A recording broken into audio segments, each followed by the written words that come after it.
Emosi itu harus dipancing untuk memberikan rasa kepada pikiran supaya memiliki bentuk.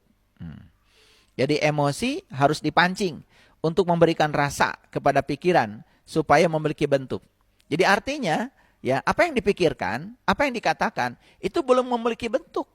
Makanya perlu ya dipancing ya lewat emosi supaya diberi rasa. Karena begitu diberi rasa, apa yang ada di pikiran dan di perkataan itu akan memiliki bentuk. Nah, kalau di situ sudah memiliki bentuk, realitasnya akan segala terbentuk. Makanya saya di kajian sebelumnya kan mengatakan, cobalah belajar untuk bersyukur terhadap yang belum terjadi. Rasakan seakan-akan yang belum terjadi itu, seakan-akan itu sudah terjadi. Itu doa yang sangat dasar. Karena itu sudah diberi energi, ya, sudah diberi energi. Kalau bersyukur terhadap yang sudah terjadi, bersyukur terhadap yang sedang terjadi barangkali sudah biasa. Nah, rahasianya adalah bagaimana kita belajar bersyukur terhadap sesuatu yang belum terjadi. Artinya yang belum terjadi ini tentu saja yang positif ya, dirasakan oleh kita seakan-akan itu sudah terjadi. Kalau kita sudah bisa memberi rasa yang tinggi ya terhadap itu dan seakan-akan itu sudah terjadi, maka itu akan mengundang ya, itu menjadi bentuk, akan menjadi realitas.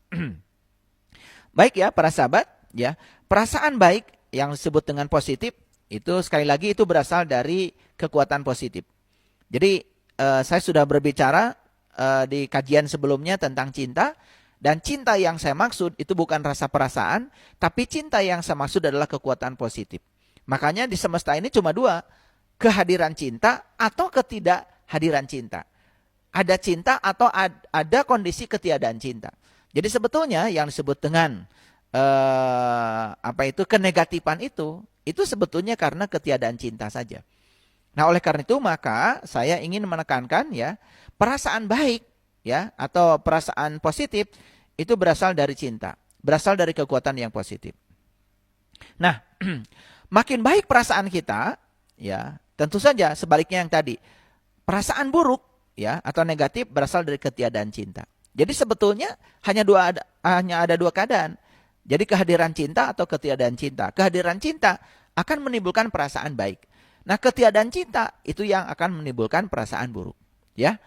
Makin baik perasaan kita, misalnya merasa gembira, artinya makin banyak cinta yang kita ungkapkan. Jadi perasaan gembira itu kita sedang mengungkapkan cinta. Dengan demikian maka akan banyak lagi cinta yang akan kita terima. Jadi apa yang kita ungkapkan kepada semesta, itu yang akan kita terima lebih banyak. Makanya sebenarnya hukumnya sederhana ya. Ungkapkan, maka kita akan menerima. Jadi semesta ini hanya akan memberi apa yang kita ungkapkan, ya. Makin buruk perasaan kita, misalnya putus asa, makin banyak hal negatif yang kita ungkapkan pada semesta, maka semakin banyak hal negatif yang akan kita terima. Jadi sederhana ya, kenapa saya dalam hidup menerima lebih banyak hal positif? Sederhana ya, karena kita sudah berhasil mengungkapkan perasaan baik lebih banyak kepada semesta, gitu. Nah, kenapa saya dalam hidup menerima begitu banyak hal-hal yang tidak saya inginkan? Nah, itu sebetulnya karena kita lebih banyak mengungkapkan perasaan negatif kepada semesta. Karena apa yang kita ungkapkan, itu yang akan kita terima. Nah, itulah yang disebut dengan like attracts like. Kembali lagi kepada pembicaraan yang sebelumnya. Ya, makin baik perasaan kita, makin baik hidup kita. Begitu juga sebaliknya. Ya, makin buruk perasaan kita, makin buruk kehidupan kita. Karena begitu perasaan kita buruk, berarti kita sedang mengungkapkan perasaan buruk kepada semesta. Dan itu yang akan kita terima.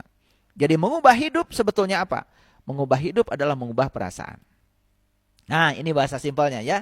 Ingin mengubah hidup, ubah aja perasaan kita. Ya. Karena, mohon maaf ya, kita mau bisnis itu, bisnis apa, malah jadi kerja keras. Makanya kan ada tiga, ada kerja keras, ada kerja cerdas, ada kerja ikhlas. Nah, kalau kerja keras hasilnya pas. Kerja cerdas ya sedikit lebih besar lah dari pas, tapi masih pas juga sebetulnya. Nah, yang diinginkan oleh semesta itu adalah kerja ikhlas. Jadi kerja ikhlas itu pasti hasilnya tanpa batas. Dari mana kerja ikhlas itu dimulai? Dari mengubah perasaan. Jadi mengubah hidup adalah mengubah perasaan.